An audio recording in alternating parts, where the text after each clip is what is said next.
படிக்க தெரியாத மந்திரியாக இருப்பதை விட படிக்க தெரிந்த ஏழையாக இருந்து இறப்பதுவே மேல் என்று பதிவு செய்தவன் மெக்காலே. படிக்காமல் இருப்பதை விட பிறக்காமல் இருப்பதே மேல் என்றவன் பிளேட்டோ. இந்த உலகையே மாற்றக்கூடிய ஒரு ஆயுதம் உண்டு, அந்த ஆயுதத்தினுடைய பெயர் கல்வி என்று சொன்னவர் நெல்சன் மண்டேலா.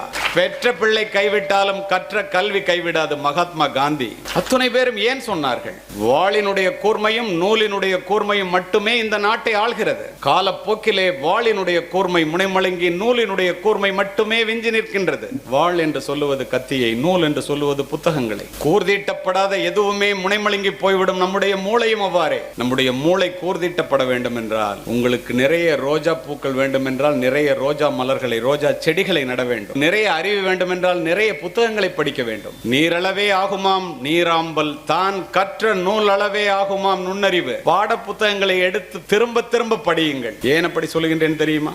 நஞ்சு கொடு